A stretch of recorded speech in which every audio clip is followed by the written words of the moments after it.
And next we have Matt Matt, Craig Stevens, and Ray Kemble were all there recently when Artists Against Fracking came and shone a spotlight on their areas in northeastern Pennsylvania. So I'd like to welcome up Craig Stevens and Ray Kemble. They've been working very long and hard on this issue. Craig owns a 150-acre farm in Silver Lake Township. His grandmother signed a lease while she was in the nursing home from Chesapeake Energy.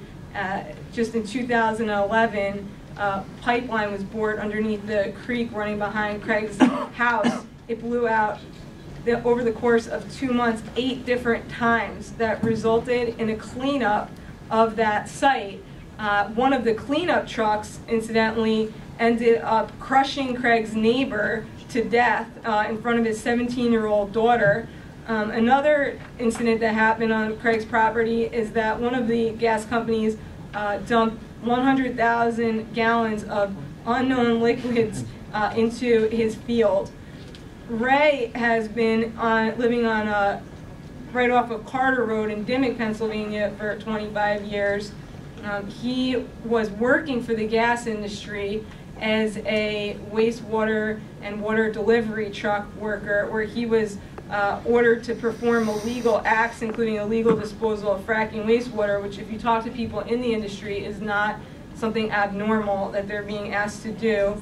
Also, Ray has been an outspoken advocate of the group on Carter Road there, which was of course the first scene in the movie Gasland. For the past over a year, Ray has been delivering water from a fire hydrant in a nearby town to his neighbors using a makeshift water delivery truck because the industry has cut off water deliveries, yet all of the other people on Carter Road that have not spoken up on this issue are receiving water as we speak. How you doing? I'm Ray Kemble from Dimmock, Pennsylvania. This is my well water.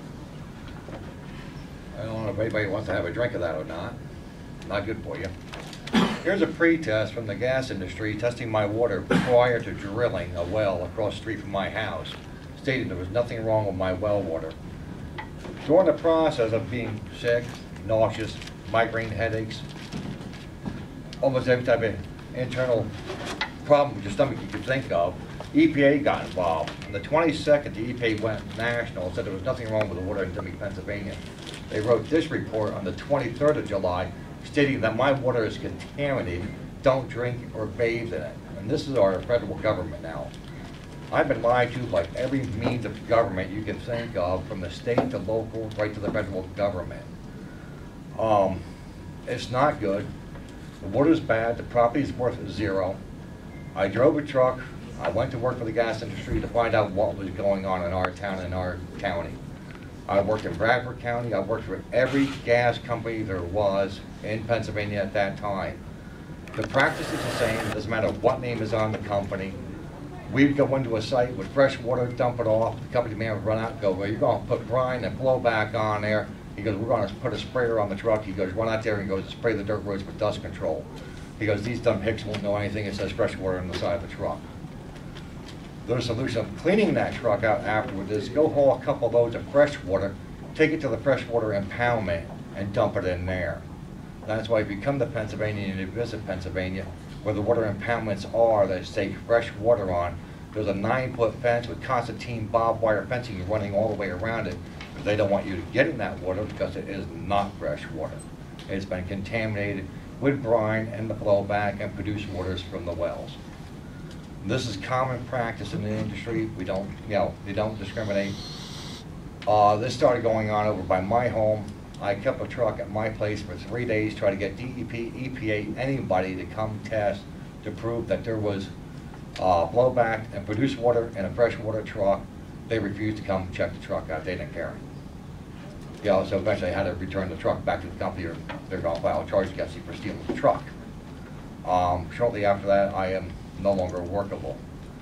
I used to have a garage too, which I was basically dead because nobody would deal with me, because I am against the gas industry of what is going on. Like Julia said, we had the Artists Against Fracking at my home. I left with the boss to come back home to my house and find all the tires in my truck slashed, dead goose in front of my driveway, and very nasty phone calls turning around telling me to shut up and get out of town. Well, I'm not gonna shut up. I'm not gonna get out of town. My place is, I built it. I'm there. I'm not moving. The thing I can really say is Governor Cuomo really come down to Pennsylvania and pay a visit to the homes and the properties of everybody that's in Pennsylvania and all my neighbors, west side, east side, and really see what is going on in the drilling and fracking process.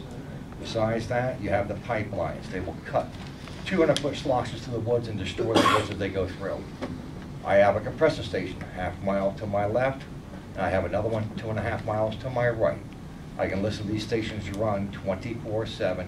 When they dump off the toxics, they bleed off at night so nobody knows it, and you smell it. Every gas site has a hydrator onto it and a separator, and these separators will dump the toxics out of there 24/7 as they bleed off. The well across from my house is 500 feet, and that hydrator and separator have been there since '08, since they drilled the well. They call that well, that's reclaimed. You have 2 giant sized brine tanks sitting onto it, all the smaller chemical tanks, the hydrator, plus the wellhead and the controller valve. You will look at this for the rest of your life, but they'll turn around and tell you you're not going to see nothing more than a spigot like this hanging on the ground, and you'll never know that we were there. The landscape around my property is totally destroyed. I got 6 wells behind my house, I got 2 in front of my house, I have 9 on the right side of my house, and I have 18 to the left of my house. I do have a lease, but none of these wells are on my property.